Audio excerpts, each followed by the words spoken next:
What is this man thinking? What does he feel? What will he do next? The answers to these questions are important to you, the American soldier. Your life, the security of your home and country may depend on them. For this man is your enemy or is a member of a neutral or friendly foreign group. He may carry a gun, push a plow,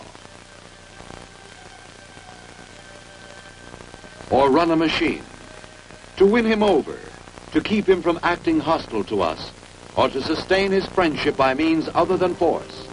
That's the job of our psychological warfare.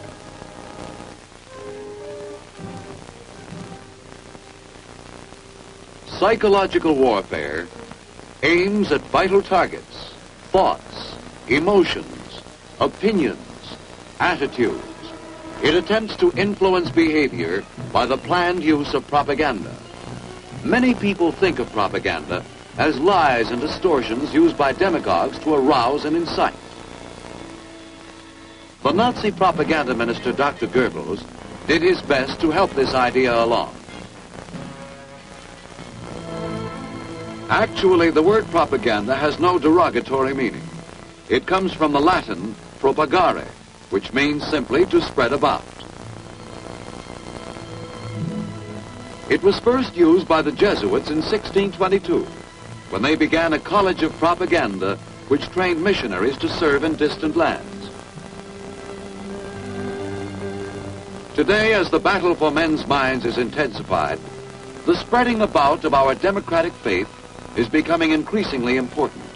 Our national foreign information programs are used to support the accomplishment of our national aims and policies.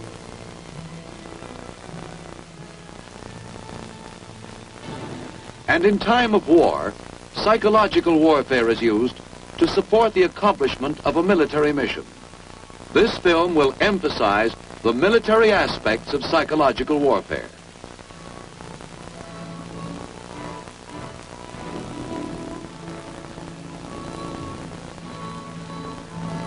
The use of psychological methods to influence enemy behavior in combat is not a new concept.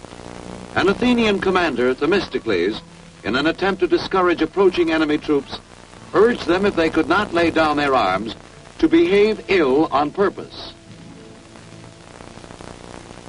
Our Continental Army used this type of leaflet at Bunker Hill to arouse discontent among the poorly paid enemy troops.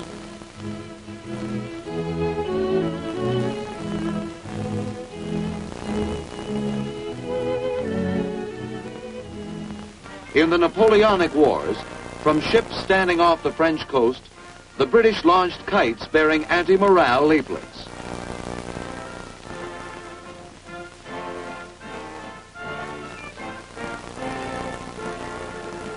The employment of military aircraft in World War I made possible the wide dissemination of propaganda leaflets.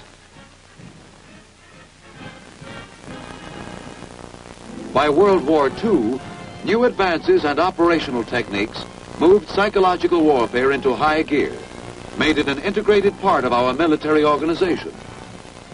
Experience has taught us that military action alone can win, but the costs in men and materials run high. Psychological warfare, effectively used in support of combat action, can reduce casualties and cost. Intelligence used as a basis for military psychological warfare operations comes chiefly from interrogation of prisoners of war, monitoring and analysis of enemy broadcasts and propaganda, captured enemy documents, and area studies. Reports are made available through G2 to the psychological warfare officer. Intelligence is studied for psychological warfare use. Enemy troop vulnerabilities are determined and plans drawn up to exploit them. There are three broad areas: tactical, strategic, and consolidation, in which psychological warfare supports the military mission. Tactical support is aimed at the civilians and enemy soldiers in the combat area. Objective, to to remove as many as possible as hazards to our troops by reducing their combat efficiency and will to fight.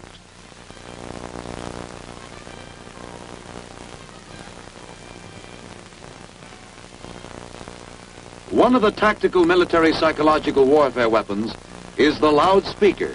It has great mobility and can pinpoint its target.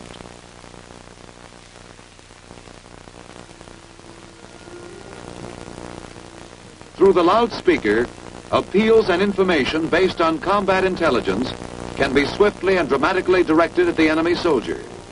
To you soldiers of the 14th Regiment People's Army, we bring you news of home.